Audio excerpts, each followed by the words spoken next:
Duduk Bapak, Ibu, dan Saudara. Terima kasih tim Prophetic. Terima kasih Tines sudah pilih lagu-lagu yang Tines nggak tanya saya temanya apa, tapi Tines hanya tanya lagunya apa. Tapi apa yang dipilih lagu-lagunya oleh Tines cocok dengan tema hari ini. Karena memang bulan ini kita mau bahas tentang merasakan kasih Tuhan dalam hidup kita. Rasakan kasih Tuhan. Karena dan hari ini kita itu untuk bulan Mei. Tapi untuk hari ini kita bagaimana merasakan kasih Tuhan di saat kita sedih sekali. Penuh dengan pergumulan yang sangat berat. Penuh dengan tidak ada harapan. Dan itu ya setiap orang pasti ngalami lah. Orang hebat bagaimanapun juga pasti ngalami. Kayak Ayub, Nabi Ayub. Itu orang hebat loh. Tuhan sendiri ngaku ini orang hebat, orang bagus nih. Dan iblis ingin mencobanya. Tapi dalam pasal 42, Ayub katakan, Tuhan, dari banyak orang aku mendengar tentang Engkau, tapi sekarang aku nggak ada apa-apanya yang aku tahu tentang Engkau. Karena aku tarik semua perkataanku, aku nggak tahu tentang apapun sebenarnya. Itulah Ayub, karena memang dalam titik nadir. Dan setiap orang pasti bisa mengalami titik nadir. Dan titik nadir itu bisa saja karena masalah keuangan, lagi betul-betul press sekali. Sangat press, sangat apa ya, sudah betul-betul nggak ada lagi lah bagaimana di kedepannya. Ataupun juga segala usaha yang dibuat gagal semuanya. Apapun yang dibuat gagal, seolah-olah Tuhan itu menjauh, seolah-olah Tuhan itu kok diem, nggak menolong. Padahal kita berdoa loh, bukannya nggak berdoa, berdoa dengan sungguh-sungguh lagi, Tuhan tolonglah saya, masa Engkau tinggalkan saya. Itu kadang-kadang banyak ya keluhan-keluhan seperti itu manusia yang alami. Jadi masalah keuangan yang memang tidak mudah.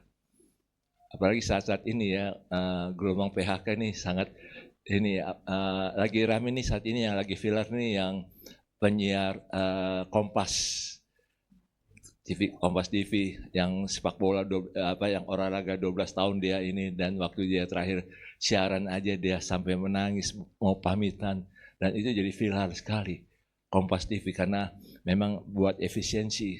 Wah, ini memang buat banyak orang jadi berpikir bagaimana ya nasib kita ya, bagaimana nasib saya nih, nanti bagaimana ya kalau ini terjadi bagi saya dan untuk keluarga saya. Ini betul-betul menghantui pikiran-pikiran kita. Bahkan juga ada yang dalam situasi saat ini yang mengalami tiba-tiba kena sakit. Sakitnya parah lagi. Nggak pernah ada yang duga. Waduh, itu situasi yang berat sekali. Situasi yang memang tidak mudah. Apalagi dia sudah berada di puncak. Waktu berada di puncak tiba-tiba sakit, dan waktu diperiksa sama dokter dibilang kanker. Kankernya stadium akhir lagi. Waduh, ini bagi seorang yang mengalami kayak gini, Tuhan, mengapa Engkau biarkan kayak gini? Kenapa Engkau nggak mencegah? Ini hal-hal yang memang bisa terjadi.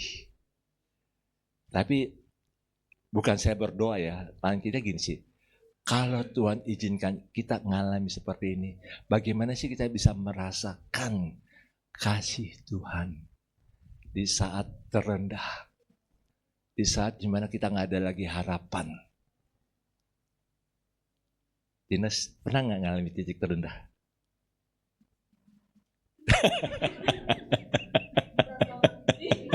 Berat sekali hidup ini. Pengakuannya jujur, mumpung April nggak ada ya.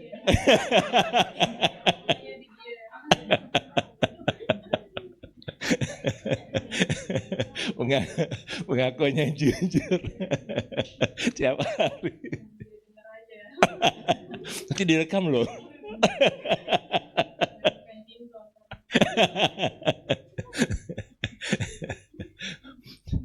Ya, titik terendah.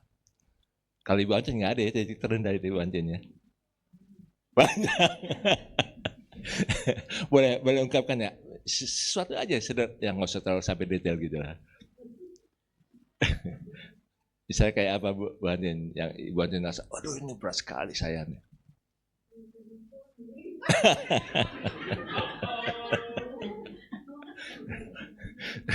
Wah, ini dua narasumber bicara tentang suami nih. Apa perlu tanya sama Yeni?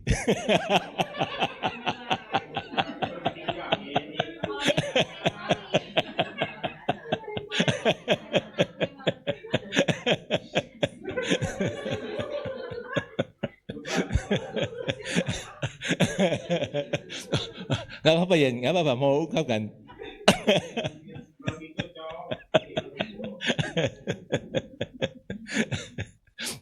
Ya memang masalah-masalah pasti ada ya. Masalah-masalah pasti ada. Namun gini sih saudara, saat kita berada dalam titik terendah, sebenarnya Tuhan ingin menyatakan kemuliaannya dalam hidup kita. Saya ingin beritahu, ulangi lagi, saat kita berada dalam titik rendah, sebenarnya Tuhan ingin menyatakan kemuliaannya dalam hidup kita. Sekarang bagaimana kita memandangnya nih? Saya ambil contoh dalam Alkitab. Waktu Yusuf dijual sama saudara-saudaranya ke Mesir, bagi Yusuf, aduh ini berat sekali. Sangat berat bagi dia. Dan masa depannya sudah kayak suram, karena jadi budak. Berada dalam lingkungan yang berbeda. Nah, bagi papanya Yakub, bagi papanya Yakub, ini Yakub merasa bahwa inilah akhir hidupnya, dan dia berada dalam kedukaan yang sangat berat, sehingga dia semangatnya jadi hilang sama sekali. Setelah Yusuf dinyatakan meninggal oleh saudaranya, dilaporkan meninggal oleh saudaranya. Tapi bagi Yusuf ini sesuatu yang sangat berat. Nah, bukankah itu yang kita seringkali alami? Pada saat kita alami masa-masa yang paling sulit dalam hidup kita, kita merasa inilah hidup yang paling berat, seperti nggak ada masa depan. Tapi kita lihat ceritanya. Karena Yusuf berjalan bersama Tuhan, dia belajar taat, dia belajar tekun, dia belajar kekudusan hidupnya, sehingga dia bisa menyatakan mengalami kemuliaan Tuhan. Nah, demikianlah hidup kita ini, saudara. Kalau kita berada dalam titik nadir, titik terendah, seperti nggak ada harapan, coba kita mulai lihat ini. Apa sih yang Tuhan nyatakan? Apa sih kasih setia Tuhan? Kita coba ingat. Coba kita ingat. Misalnya, waktu kita nggak ada uang, tapi tetap sehat. Kok nggak ke dokter? Mobil kok nggak masuk bengkel? Kok motor mau nggak masuk bengkel? Makanya kalau bengkel ya ganti oli ya, itu biasa. Tapi kok nggak ada kerusakan-kerusakan? Kok anak-anak masih sehat, cucu-cucu masih sehat? Coba melihat hal yang seperti itu. Dan memang ini tidak mudah, Bapak Ibu. Memang tidak mudah untuk melihat seperti itu, kita nggak mudah. Kita rasanya lihatnya, waduh masalah ini besar sekali. Tapi sebenarnya coba kita lihat hal-hal yang kecil yang Tuhan sebenarnya nyatakan kebaikan Dia dalam hidup kita. Nah, kita coba mulai belajar di situ. Kita mulai nangkap. Oh, gini. Pada saat seperti itu, kita bisa rasakan, oh ya, Tuhan tetap mengasihi saya dalam situasi seperti ini. Atau mungkin waktu Ibu ini masih waktu sakit itu bergumul dengan sakit penyakitnya. Kami coba melihat apa sih yang Tuhan sudah buat ini. Oh, Tuhan temukan dengan dokter yang baik, yang bagus. Nah, waktu kami ngerti, oh iya dengan dokter yang bagus nih. Ini Tuhan yang bisa buka ini. Sehingga oh ya ini cara Tuhan. Nah, kalau kita sudah melihat hal-hal seperti ini, kita akan yakin nanti kelanjutannya Tuhan akan tolong. Nah, itu yang kita boleh rasakan dulu. Jadi kita jangan lihat kok begini Tuhan, mengapa begini, enggak. Coba kita melihat dulu bagaimana cara Tuhan menolong kita dari hari ke hari, dari hal-hal yang kecil. Misalnya juga yang lain. Walaupun uang pas-pasan, mungkin sangat tipis. Rasanya untuk 2 hari lagi, 3 hari lagi nggak cukup nih makan. Tapi kok masih bisa makan sih? Kalau masih bisa ada makanan, entah bagaimana caranya, masih ada makanan. Entah Tuhan kirim melalui orang-orang yang kita nggak pernah duga, dia kirim bahan makanan, dia kirim makanan yang sudah jadi. Wah, bukankah itu adalah kasih setia Tuhan? Itu sebabnya mari kita saat ini melihat bahwa Tuhan sangat peduli terhadap kita. Saya ingin mengajak kita untuk lihat Roma 8 ayat 28 dan selanjutnya. Tapi kita ingin baca saja Roma 8 ayat 28 dulu.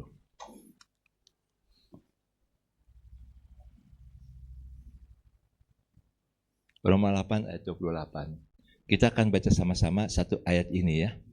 Roma 8 ayat 28. Roma 8 ayat 28. Kita tahu sekarang, kita baca sama-sama 1, 2, 3. Kita tahu sekarang bahwa Allah turut bekerja dalam segala sesuatu untuk mendatangkan kebaikan bagi mereka yang mengasihi Dia, yaitu bagi mereka yang terpanggil sesuai dengan rencana Allah. Amin. Kita tahu sekarang bahwa Allah turut bekerja. Lagi ada masalah yang paling berat, lagi ada masalah kita tidak dipedulikan sama orang lain, kita harus yakin Allah turut bekerja untuk mendatangkan kebaikan. Jadi sesuatu yang paling buruk dalam hidup kita, selalu ada kebaikan yang Tuhan ingin nyatakan dalam hidup kita. Konflik suami istri, konflik orang tua dan anak, konflik menantu dan mertua, itu selalu nanti Tuhan akan bawanya untuk mendatangkan kebaikan. Itu sebabnya kita melihat di sini, mulai mata hati kita ini harus melihat ke situ dulu tuh. Jangan hanya melihat masalahnya yang paling berat. Atau berpikir tentang, bagaimana ya nanti masa depan anak saya ini. Bagaimana ya nanti ke depan ini anak saya ini. Tantangannya sangat berat. Mari kita melihat Allah turut bekerja untuk mendatangkan kebaikan. Itu yang kita harus yakini dalam hidup kita. Dan apa yang harus kita lakukan kalau kita tahu di sini, yaitu bagi mereka yang mengasihi Dia.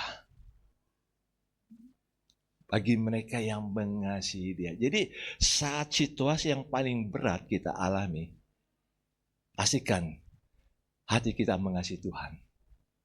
Tetap mengasihi Tuhan. Tetap percaya bahwa Tuhan pasti menolong. Ini memang tidak mudah Bapak, Ibu, dan Saudara. Ini nggak mudah. Sebagai manusia kadang-kadang kita bilang, kok begini? Jangan kita seperti bangsa Israel yang selalu mengeluh. Kalau ada masalah mengeluh. Sehingga mereka nggak masuk dalam tanah Kanaan. Mari kita melihat apapun yang terjadi dalam hidup kita, Tuhan pasti menolong. Nah, saya ingin lempar pertanyaan pada saudara ini.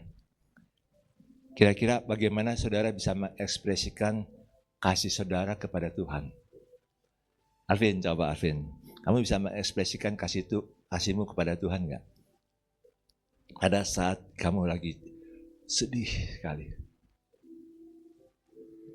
Bagaimana kamu mengekspresikan? Apa? Tetap taat. Taatnya bagaimana?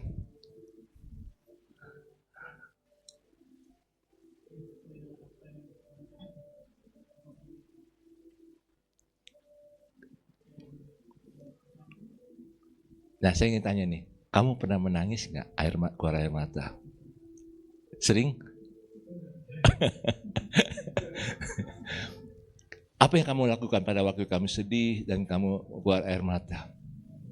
Apa yang kamu nyatakan kepada Tuhan? Worship. Oke. Itu cara kamu mengekspresikan kasihmu ya pada Tuhan. Nah, Yanti ini mungkin bisa bagaimana Yanti mengekspresikan kasih Yanti kepada Tuhan? Saat lagi betul-betul hektik ya, lagi sibuk sana sini ngurus masak, ngurus anak, ngurus suami.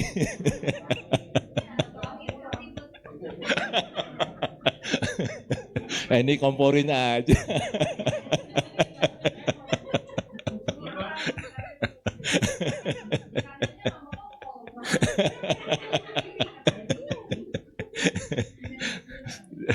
Terus tiba-tiba sedih. Pernah ngalami gitu nggak?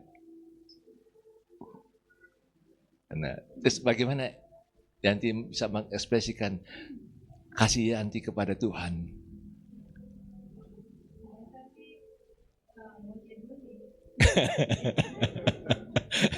Nggak apa-apa, bagus. Itu manusiawi itu.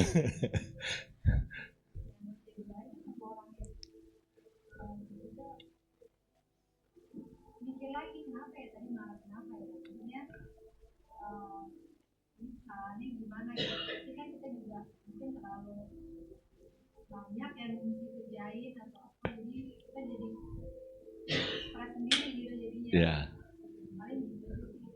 Terus itu mikir ya, oh yes. Terus minta ampun gitu ya.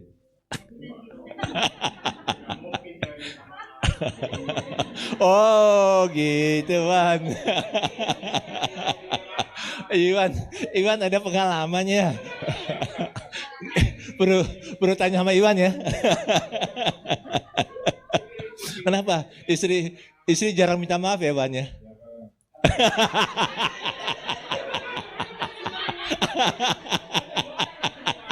Oh ada 2 orang nih. Cong, istri minta maaf gak Cong?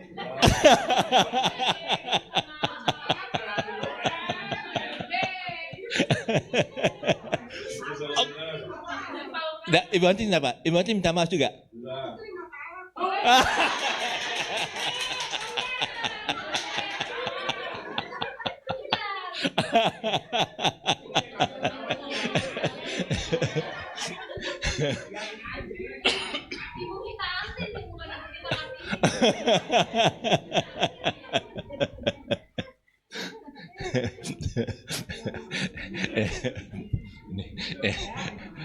Andrew jangan terpengaruh Andrew ya. Arvin jangan terpengaruh ya. Nanti kalau gitu nyesel nih Kak mau nikah gitu. Waduh ini seru juga nih kalau ada sekali kita diskusi ya istri dan suami ini bagaimana nih.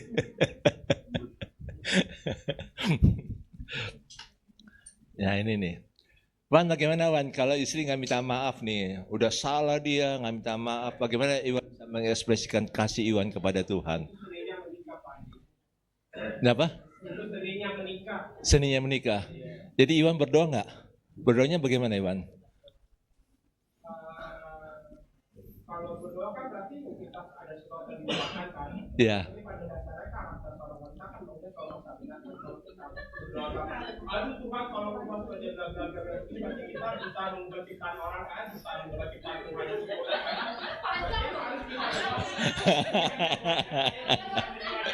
Apa adanya.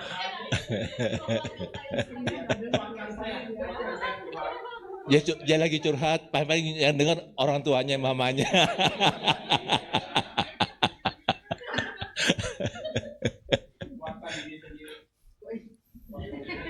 Nah, saya mau tanya sama Acong nih, Cong, kalau Yeni lagi nggak mau minta maaf, padahal dia yang salah. Hah? Wah, tunggu dong. Kira-kira kamu bagaimana doa kamu kepada Tuhan kalau misalnya kayak gitu?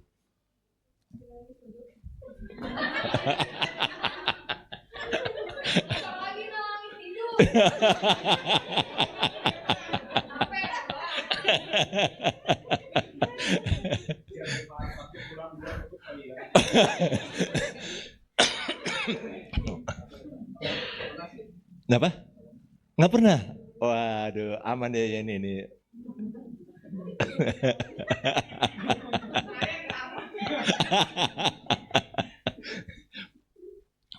Ya, memang kadang-kadang situ seninya ya dalam berumah tangga. Tapi bagaimana dalam situasi apapun dalam rumah tangga kita tetap mengekspresikan kasih kita pada Tuhan. Itu yang paling penting. Lagi kesel sama suami, lagi kesel sama istri, bagaimana kita tetap perhatikan, kita bisa mengekspresikan kasih kita pada Tuhan. Entah kita lagi berdoa di kamar, entah kita lagi sendiri, atau mungkin di kamar mandi. Ya ada orang yang bisa kayak gitu kan. Ya kita bisa berdoa, mengekspresikan. Nyatakanlah dengan bahasa kita lah yang kita bisa lakukan. Karena bagaimanapun juga, istri atau suami itu yang paling cocok kok untuk saudara masing-masing. Orang lain belum tentu cocok. Makanya itu uniknya loh, suami istri. Pasti banyak ketidakcocokan. Banyak ketidakcocokan. Lebih banyak cocok atau tidak cocok?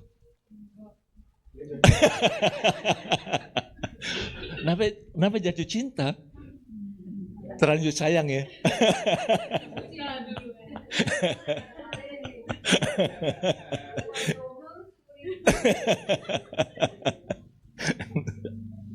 Ya itu kan hal-hal yang seperti itu.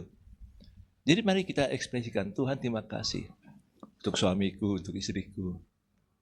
Terima kasih nih, dia terlalu keras kepala. Dia sering sakit-sakitan, asam urat lagi.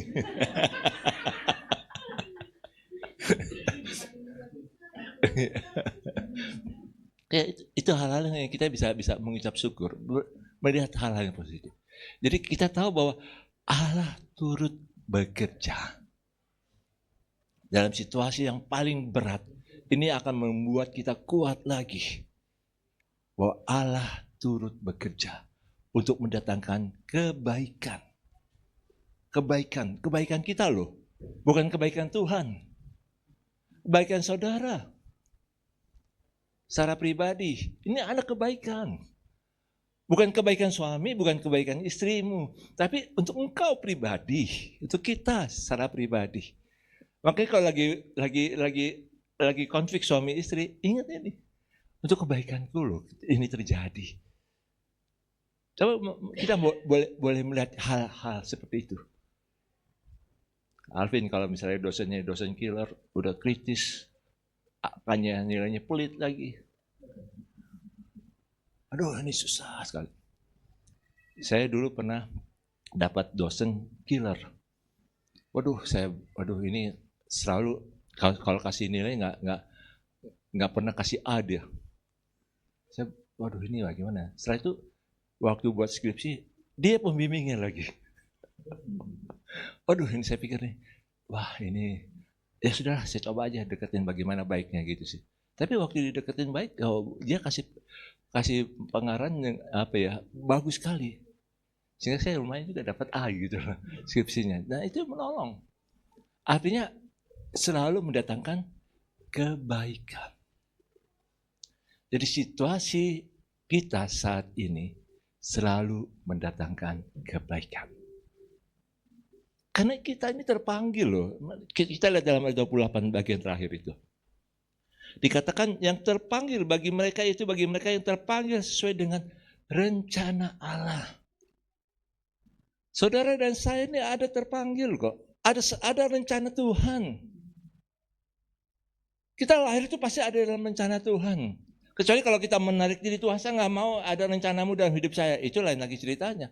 Tapi waktu kita lahir itu ada dalam rencana Tuhan. Kita berada dalam keluarga, kita ada dalam rencana Tuhan. Kita dalam pernikahan kita selalu ada dalam rencana Tuhan. Kita bekerja di suatu tempat selalu ada rencana Tuhan. Kecuali kalau suatu saat Tuhan suruh kita pindah ya pindah. Tapi selalu ada rencana Tuhan. Kita nggak bisa melari dari rencana Tuhan. Selalu ada dalam rencana Tuhan. Mungkin kita pikir, aduh kok gini sih ya, ini kegagalan saya. Tapi kalau kegagalan kita karena kita mengasihi Tuhan, Tuhan bisa ubah untuk menjadi kebaikan bagi kita. Dan soalnya kita mari kuatkan di situ. Dengan demikian kita harus tahu yang kedua di sini. Pada waktu kita berada dalam titik terendah. Dari semula Tuhan bekerja dalam hidup kita. Mari kita lihat dalam ayat 29 sampai dengan 30. Itu ada 4 kali kata semula. Dari Roma 8 ayat 29 sampai 30. 4 kali ada kata semula. Di sini dikatakan demikian. Sebab semua orang yang dipilihnya dari semula. Itu yang pertama. Mereka juga ditentukannya dari semula. Kedua itu, untuk menjadi serupa dengan gambar anaknya. Supaya ia, anaknya itu yang menjadi yang sulung di antara banyak saudara. Dan mereka yang ditentukan dari semula. Tiga itu. Mereka itu juga dipanggilnya. Dan mereka yang dipanggilnya, mereka itu juga dibenarkannya. Dan mereka yang dibenarkannya, mereka itu juga dimuliakannya. Jadi ada 3 kali kata semula. Artinya, kata semula itu bukan waktu kita lahir saja, tapi sebelum dunia dijadikan, sudah ada dalam rencana Tuhan. Jadi gini saudara, kita harus menangkap begini. Kalau dalam situasi yang paling jelek yang kita alami, situasi yang paling berat yang kita alami, sebenarnya Tuhan ingin pakai kita dalam situasi seperti ini. Nah misalnya saat ini terjadi gelombang PHK, terjadi masalah-masalah keuangan yang memang tidak mudah. Saat ini banyak ahli-ahli ekonomi bilang ini apa ya, ilmu Sri Mulyani bilang ilmu ekonomi nggak bisa dipakai nih dengan gebrakannya Trump. Ilmu ekonomi nggak bisa dipakai. Bahkan ada seorang ahli ekonomi Indonesia dibilang saat ini Indonesia ini sedang mengalami ekonominya dibilang kopraknomik. Jadi banyak keanehan-keanehan yang terjadi. Itu istilah-istilah yang dipakai.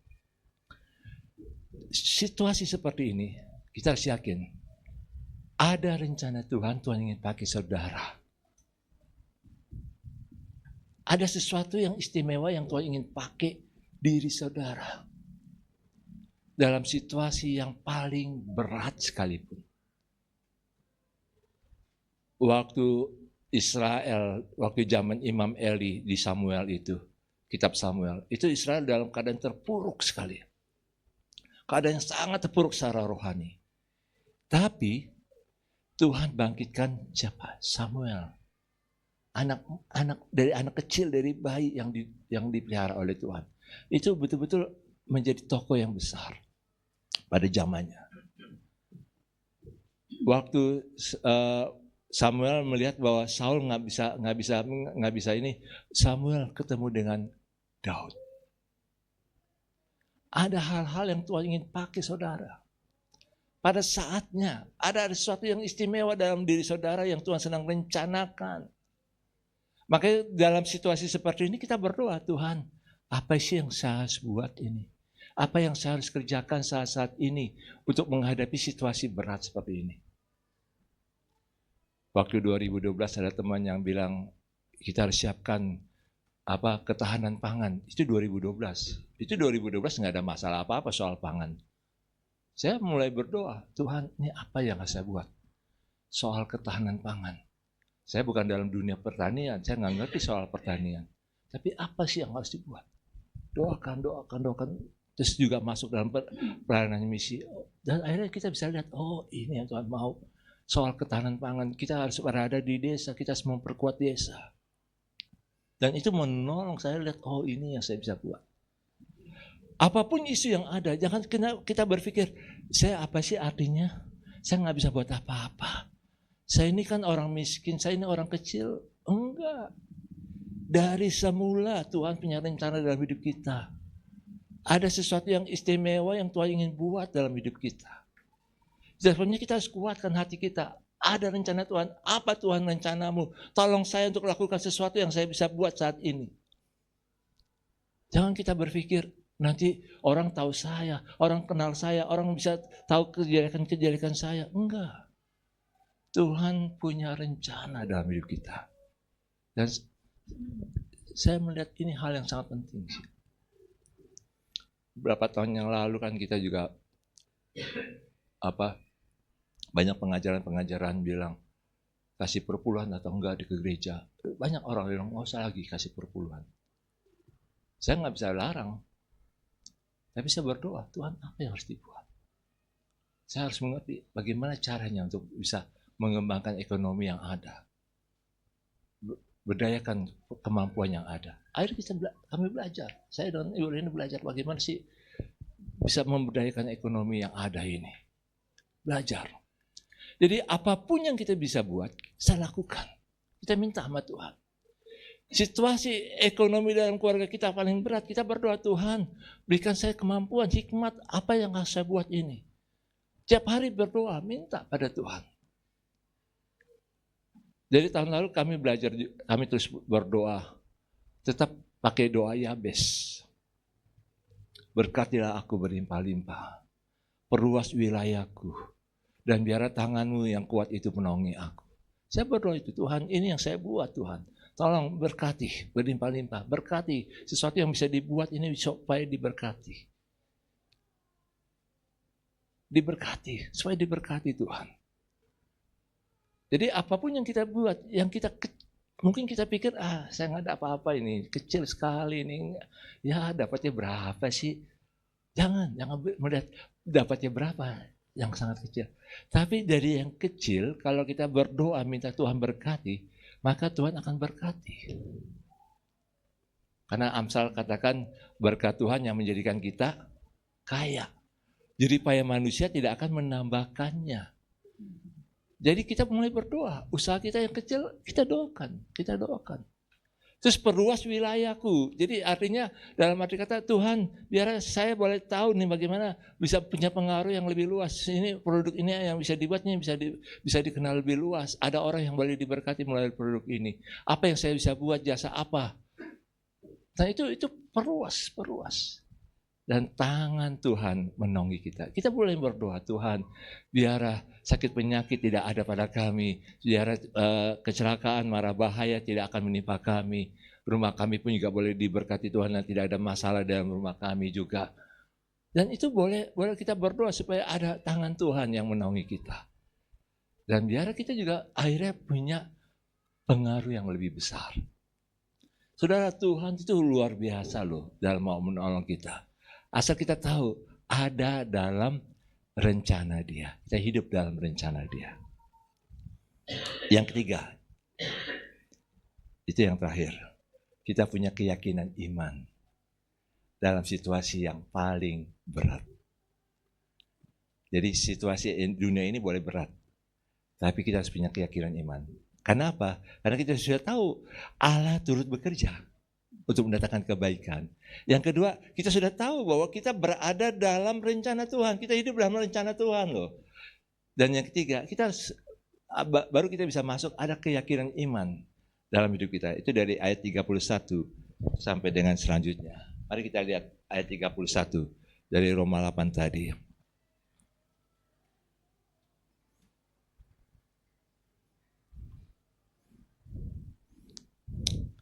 Keyakinan iman. Katakan demikian, ayat 31. Sebab itu, kan tadi dari awalnya ada penjelasannya seperti itu, tadi ayat 28 sampai 30.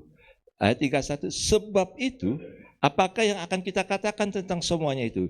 Jika Allah di pihak kita, siapakah yang akan melawan kita? Kalau ada musuh-musuh yang bangkit menyerang kita, tidak akan ada bisa melawan kita.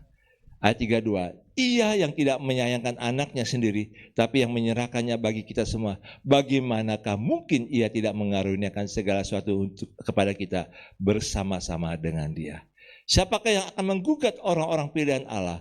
Allah yang membenarkan mereka. Siapakah yang akan menghukum mereka? Kristus Yesus yang telah mati, bahkan lebih lagi yang telah bangkit, yang juga duduk di sebelah kanan Allah, yang malah menjadi pembela bagi kita. Siapakah yang akan memisahkan kita dari kasih Kristus? Penindasan atau kesesakan atau penganiayaan, atau kelaparan, atau keteranjangan, atau bahaya, atau pedang. Sebab ada tertulis, oleh karena engkau kami ada dalam bahaya maut sepanjang hari. Kami telah dianggap sebagai domba-domba sembelihan. Tetapi dalam semuanya itu, kita lebih daripada orang-orang yang menang. Tadi sudah kita nyanyikan. Oleh Dia yang telah mengasihi kita. Sebab aku yakin bahwa baik maut maupun hidup, baik malaikat-malaikat maupun pemerintah, baik yang ada sekarang maupun yang akan datang, atau kuasa-kuasa baik yang ada di atas maupun yang di bawah, ataupun sesuatu makhluk lain, tidak akan dapat memisahkan kita dari kasih Allah yang ada dalam Kristus Yesus Tuhan kita. Itulah iman, keyakinan iman kita. Dunia boleh berubah makin buruk, tapi kita punya keyakinan iman. Tuhan tidak pernah meninggalkan kita.